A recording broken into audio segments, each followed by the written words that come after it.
Traders byte நண்பர்களுக்கு சிறப்பு வணக்கம். நம்ம ஒரு சின்ன டிஸ்க்ளைமர் எடுத்துக்கிறோம். நம்ம இங்கே பேசக்கூடியது எல்லாமே தகவலா மாத்திரமே பார்க்கப்படணும். இது நடக்கும், இது நடக்காதுன்னு சொல்லிட்டு நம்ம எந்த கருத்தையும் வலியுறுத்துறது கிடையாது. இது யாருக்கும் முதலீடு சம்மந்தமான கொடுக்கப்படும் ஆலோசனையும் கிடையாது. பங்குகளை வாங்கவோ, விற்கவோ ஆலோசனை கொடுக்கப்படுறதில்ல. எல்லா தொழிலையும் ரிஸ்க் இருக்கும். ரிஸ்க்கை புரிஞ்சுட்டு எச்சரிக்கையோடு நம்ம தொழில் செய்யும்போது எல்லாமே நல்லாயிருக்கும்.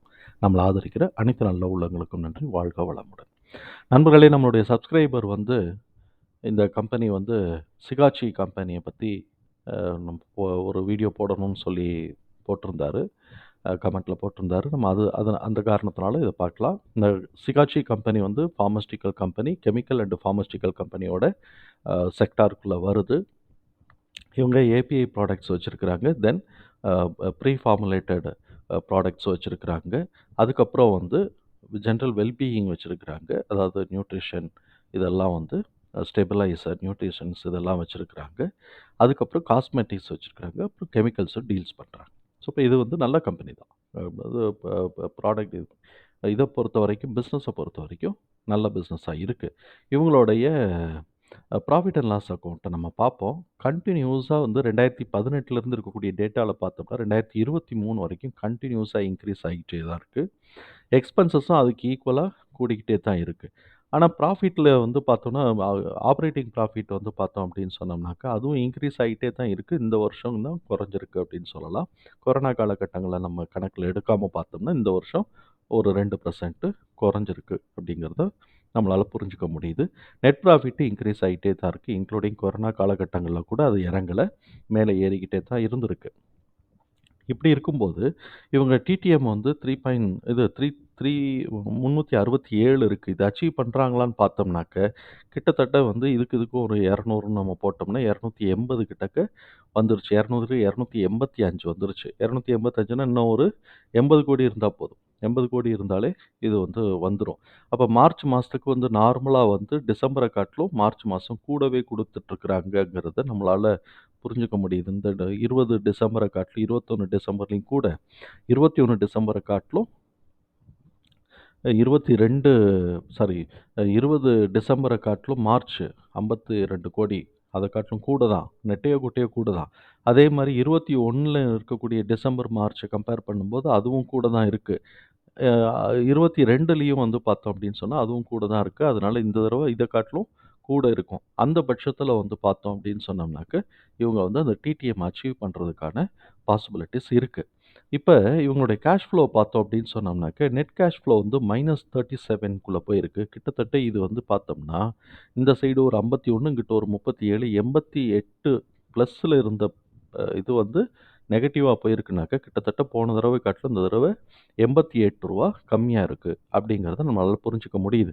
ஆப்ரேட்டிங் ப்ராஃபிட்லேருந்து, ஆப்ரேட்டிங் ஆக்டிவிட்டீஸ்லேருந்து நல்ல இம்ப்ரூவ்மெண்ட்டு. கிட்டத்தட்ட 2021 மேட்ச் பண்ணுற அளவுக்கான இம்ப்ரூவ்மெண்ட்டு. அதே சமயத்தில் பார்த்தோம்னா இன்வெஸ்டிங் ஆக்டிவிட்டீஸில் கிட்டத்தட்ட மைனஸில் போயிருக்கு. அந்த மைனஸில் போனதுக்கான முக்கியமான காரணம் இன்வெஸ்ட்மெண்ட்டை பர்ச்சேஸ் பண்ணியிருக்கிறாங்க. இது பிஸ்னஸ் எக்ஸ்பேன்ஷனுக்கான காரணமாக கூட இருக்கலாம். கேஷ் ஃப்ரம் ஃப்ரான்ச்சைசிங் ஆக்டிவிட்டி, அதாவது ஃபினான்சிங் ஆக்டிவிட்டீஸில் பாசிட்டிவாக இருக்குது. இவங்க பாரோயிங்ஸ் கடன் ரொம்ப கம்மியாக தான் இருக்கிறதுனால பேலன்ஸ் ஷீட்டில் பார்த்தா தெரியும் கடன் கம்மியாக இருக்குது. அதுக்கு முன்னாடி நம்ம இந்த சைடு ரேஷியோஸ் நம்ம பார்த்தோம்னாக்க டெப்டாஸ் பேயபிள், அதாவது டெப்டாஸ் டேஸ் பார்த்தோம் அப்படின்னு சொன்னோம்னாக்க இன்க்ரீஸ் ஆகிருக்கு. அதே மாதிரி இன்வென்ட்ரி டேஸும் இன்க்ரீஸ் ஆகிருக்கு. அதே மாதிரி பேயபிளும் டேஸ் பேயபிளும் இன்க்ரீஸ் ஆகிருக்கு. ஸோ இப்போ இது இன்க்ரீஸ் ஆகிக்கிட்டே இருக்குது அப்படின்னு சொன்னாக்க வேலிட் ரீசன் நமக்கு தெரியணும். பொதுவாக ஒரு ஃபார்முலேஷன் ரிசர்ச்சு அவுட்புட்டுன்னு வருது அப்படின்னு சொன்னால் அது நம்மளால் புரிஞ்சுக்க முடியுது. இந்த இடத்துலலாம் இன்க்ரீஸ் ஆகிறதுக்கான பாசிபிலிட்டிஸ் இருக்குதுன்னு சொல்லிட்டு. ஆனால் இவங்களுக்கு ஜென்ரலாகவே இன்க்ரீஸ் ஆகுதா, என்ன காரணத்தினால இன்க்ரீஸ் ஆகுதுங்கிற ரிப்போர்ட் நமக்கு தெரியணும். அது தெரியும் போது மாத்திரம்தான் சரியாக வரணும். அது எனக்கு எடுக்க முடியல. அது நான் தேடி பார்த்தேன் ரொம்ப நேரமாக. கேஷ் கன்வர்ஷன் சைக்கிளும் பாருங்களேன், கிட்டத்தட்ட இன்க்ரீஸ் ஆச்சு. 6 மாதம் 15 நாள் கம்மி. 6 மாதத்துக்கு 15 நாள் கம்மியாக இருக்குது. அப்படி இருக்கும்போது இவங்களுக்கு ஒரு தடவை ப்ரொடியூஸ் ஆகி திருப்பி வெளியில் போயிட்டு கேஷாக திருப்பி கன்வெர்ட் ஆகிறதுக்கு 6 மாதம் இருக்குது. அதுக்குள்ளேயும் பேமெண்ட்லாம் நம்ம கொடுத்தாகணும். இந்த மாதிரி ஒரு கம்பல்ஷன் வருது. இதில் இவங்க மிச்சம் பிடிச்சு தான் இதுவும் வாங்கணும். அசெட் அண்ட் எக்ஸ்பேன்ஷன் ப்ரோக்ராம் போகணும். இவங்க ஜெனரல் ரிசர்வ் கீப் அப் பண்றாங்க. ரூ. 353 கோடி ரூபாய்க்கு ஜெனரல் ரிசர்வ் கீப் அப் பண்ணியிருக்கிறாங்க. பாரோயிங்ஸ் வந்து 72ன்னு காட்டுறாங்க. அதில வந்து பார்த்தோம் அப்படின்னு சொன்னாக்க, அ என்ன பிரேக்கப்னா லாங் டெர்ம் பாரோயிங் 18, அதேமாரி ஷார்ட் டெர்ம் பாரோயிங் 52. ஸோ, இப்ப இந்த 18 லாங் டெர்ம் பாரோயிங்ஸ் நம்ம எடுத்தோம்னாக்க, ரூ. 100 கோடி ரூபாய்க்கு நம்ம பார்த்தாலும், இல்லாட்டி இது 2த்தையும் சேர்த்து 72ன்னு பார்த்தா கூட, இது வந்து ஒரு எவ்வளோ ரூபாய் டோட்டல் அசெட் இருக்கக்கூடிய டோட்டல் அசெட்ல இருக்கக்கூடியதுக்கு வந்து 300 கோடி ரூபாய்க்கு கிட்டத்தட்ட ஒரு ரூ. 72 கோடி இருக்குன்னு வச்சுக்குவோமே. 25க்கு கீழ 25க்கு கீழ தான் வருது. 25%க்கு கீழ தான் வருது. இப்போ ஒரு 15, 20%ன்னு வச்சுக்கலாம். ஸோ, இப்ப இந்த மாரியான கம்பெனிய வந்து ஃபண்டமெண்டலா நமக்கு வந்து அங்க பார்த்தாலும், இங்க வந்து பார்த்தோம் அப்படின்னு சொன்னா, பிஇ ரேஷியோ 50 இருக்கு. அதே மாரி புக் வேல்யூ வந்து பார்த்தீங்கன்னா, 6.48 இருக்கு. நார்மலா 5க்கே நம்ம ஐயோ! முறையோ பயங்கரமா போயிருச்சுன்னு நமக்கு சொல்லுவோம். பட் வந்து இங்க 6 போயிருக்கு. 86 போயிட்டு கரண்ட் பிரைஸ் வந்து அதாவது ஹை பிரைஸ் வந்து 86 வரைக்கும் போயிட்டு கீழ இறங்கிட்டு இருக்கு. இண்டஸ்ட்ரி பிஏ 35.9 தான் இருக்கு. 36ன்னே வச்சுக்கலாம். அத காட்டிலும் இது 15 கூட தான் இருக்கு. கிரகம் நம்பர் 21 இருக்கு. இந்த 21 மேட்ச் பண்ணி அதுக்கு மேல போனாலே ஓவர் வேல்யூ தான். ஆனா, இன்னைக்கு இருக்கக்கூடிய மார்க்கெட் ஒரு பெரிய பூம்ல இருக்கக்கூடிய மார்க்கெட்டுக்கு 1.5, 2ங்கிறது ஓகே. இப்ப இவங்க வந்து அதெல்லாம் தாண்டி போயிட்டாங்க. ஹை டூ கிரகம் வந்து 4. இந்த 86ங்கிறது ஹை டூ கிரகம்ங்கிறது 4. பிரைஸ் டூ கிரகம் வந்து பார்த்தோம் அப்படின்னு சொன்னாக்கா 3.75 இப்ப இறங்கி இருக்கிறதுனால ரூ. 6 இறங்கி இருக்கிறதுனால இந்த சைடு ஒரு 21 பாயிண்ட் கீழ இறங்கியிருக்கு. Intrinsic value 58. 58 இன்ட்ரின்சிக் வேல்யூ அப்படிங்கும்போது, இதுக்கு வந்து கரெக்ட்டா இன்ட்ரின்சிக் வேல்யூக்கு மேட்ச் பண்ணணும். அதுக்கு மேல போச்சுனாலே இதாகும். அப்ப அந்த இன்ட்ரின்சிக் வேல்யூக்கு எவ்வளோ வருது? 1.37 வந்திருக்கு. ஹை டூ இன்ட்ரின்சிக் வேல்யூ 1.48. அப்போ 1.5 அதாவது 1 மடங்கு பிளஸ் அத காட்டிலும் ஒரு 1/2 மடங்கோட ரிட்டர்ன் பண்ணியிருக்கிறான். அந்த இடத்த நம்ம புரிதல் வேணும். அப்படி ரிட்டர்ன் பண்றான் அப்படின்னு சொன்னா, ஒரு டவுன் ட்ரெண்டுக்குள்ள கொண்டு வந்துருவான். இல்லாட்டி கொஞ்சமா ஏத்தி இறக்கி விட்டு கொண்டு வந்துருவான்னு வச்சுக்குவோம். இப்ப இருக்கக்கூடிய பிரைஸ் டூ அ இது வந்து ஐவி வந்து பார்த்தோம்னா 0.73 இருக்கு. இது இந்த ரேஷியோ 1 வந்துருச்சு அப்படின்னு சொன்னாக்க, கண்டிப்பா இது வந்து ரொம்ப ரொம்ப ஓவர் வேல்யூடு தான் நம்மளால புரிஞ்சுக்க முடியுது. இப்ப இவங்களுடைய அனாலிசிஸ்ல நம்ம பார்ப்போமே.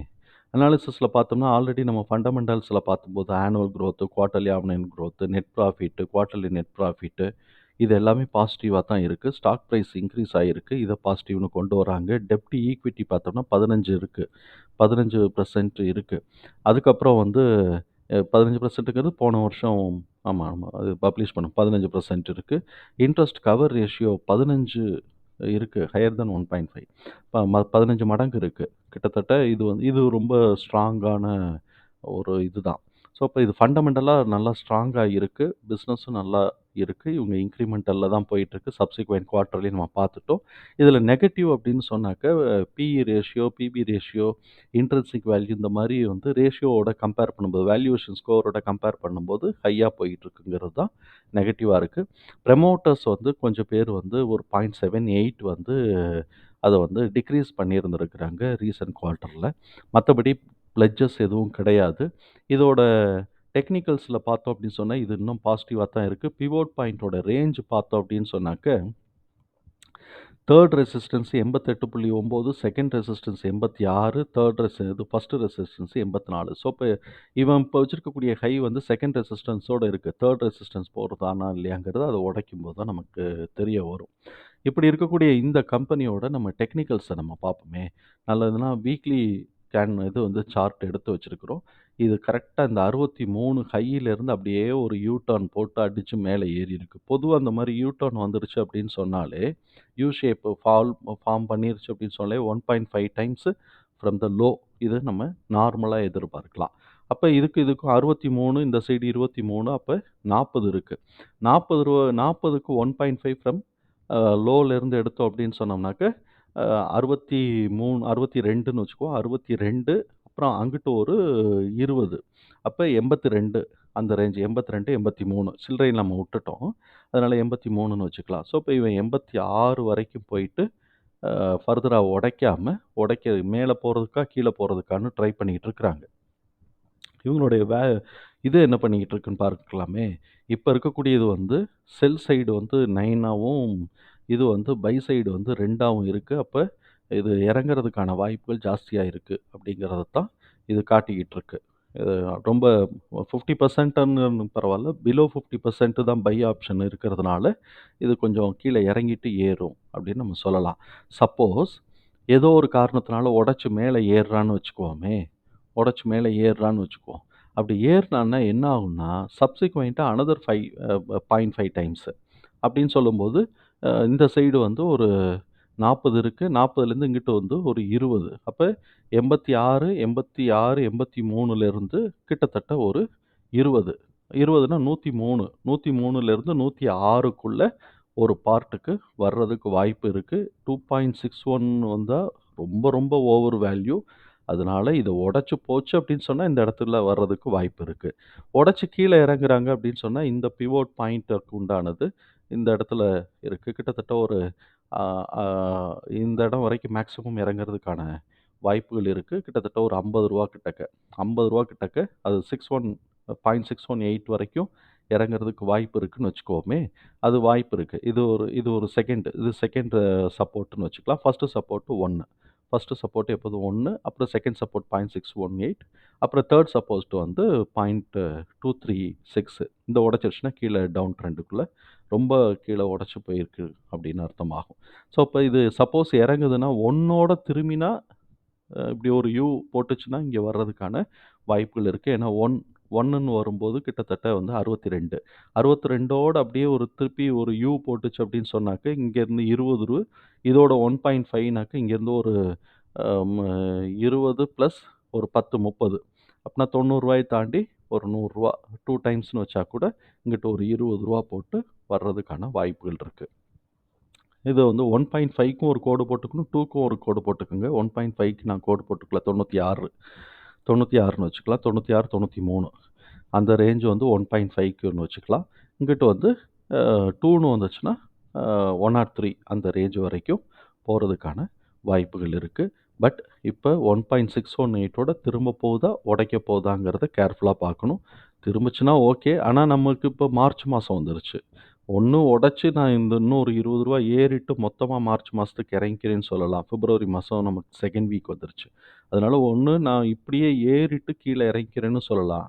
இல்லாட்டி கீழ இறங்கிட்டு நான் வந்து ஏப்ரலுக்கு பிறகு திருப்பி ஒரு தடவ ஏறுறேன்னு சொல்லலாம். ஆனா காஷன் என்ன அப்படின்னு சொன்னாக்க, லார்ஜ் கேப் கம்பெனியும் ரொம்ப ஹை வேல்யூல இருக்கிறாங்க. அவங்க இறங்கிட்டு இருக்கிறதுனால தான் இவங்க போயிட்டு இருக்கிறாய்ங்க. அதுக்காக இவங்களுக்கு ஹை வேல்யூ குடுப்பாய்ங்களான்னா, இன்வெஸ்டர்ஸ் குடுக்க மாட்டாங்க.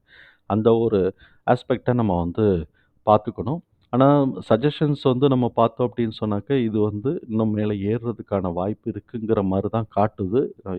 இதுலலாம் நமக்கு வந்து இன்னும் கொஞ்சம் மேல ஏறுறதுக்கான வாய்ப்பு இருக்குங்கிறது தான் காட்டுது. ஏன்னா எஃப்ஐஎஸ் மேல ஏத்தி வச்சிருக்கிறாங்க. மியூச்சுவல் ஃபண்ட் வந்து அப்படியே மெயின்டெயின் பண்ணிட்டு இருக்கிறாங்க. எஃப்ஐஎஸ் மாத்திரம் வாங்கி ஏத்தி வச்சிருக்கிறாய்ங்க. டிசம்பர் மாசத்துக்கு மாத்திரமே பாருங்களேன், கிட்டத்தட்ட 1% மேல ஏத்தி வச்சிருக்கிறாங்க. அப்ப இது வந்து 96லேருந்து ஒரு 103 வரைக்கும் மேல உடைக்கிறதுக்கான வாய்ப்பு இருக்குன்னு நம்பலாம். கண்டிப்பா உடைக்கும்னு சொல்லல, நம்பலாம் அப்படிங்கிறத நம்ம சொல்றோம். ஏன்னா எஃப்ஐஎஸ் அவிங்க அந்த டார்கெட் வந்தோனே அவன் பாட்டு வெளியில போயிருவான். திருப்பி கீழ இறங்குச்சு அப்படின்னு சொன்னாக்க, 1 ஒரு ஃபர்ஸ்ட் டார்கெட்டு, செகண்ட் டார்கெட் 0.618 அத உடைச்சுச்சுன்னா 38 0.38 ஒரு 2.23 உடைச்சு கீழ இறங்கிருச்சு அப்படின்னு சொன்னாக்க, டவுன் ட்ரெண்டுக்குள்ள வரும் அப்படிங்கிறது தான் இதோட புரிதல். அதனால இப்ப இருக்கக்கூடிய இடத்துல ஒரு ஒரு பார்ஷியல் ப்ராஃபிட் எதுவும் புக் பண்றதுக்கு வாய்ப்பு இருக்கு. யாரும் வச்சிருந்தாங்கன்னா, பார்ஷியல் ப்ராஃபிட் புக் பண்ணிட்டு, கீழ இறங்குச்சுன்னா ரீஎன்ட்ரி எடுத்துட்டு மேல கீழ இறங்கிட்டு ரீட்ரேஸ் ஆச்சு அப்படின்னு சொன்னா மேல ஏறுச்சுனாக்க, ரீஎன்ட்ரி எடுத்துக்கணும்னாலும் எடுத்துக்கலாம். இது ஒரு ஆப்ஷன் தான். இது வந்து இருக்கு. ஆனா, கண்டிப்பா மேல ஏறும்னு நான் சொல்லல. கீழ இறங்கும்னு சொல்லல. மேல ஏறுனா இதெல்லாம் ரெசிஸ்டன்ஸ். கீழ இறங்கினா இதெல்லாம் ரெசிஸ்டன்ஸ். தகவல் உங்களுக்கு யூஸ்ஃபுல்லா இருந்துச்சு அப்படின்னு சொன்னா, நமக்கு ரொம்ப சந்தோஷம். நன்றி நண்பர்களே! வாழ்க வளமுடன்.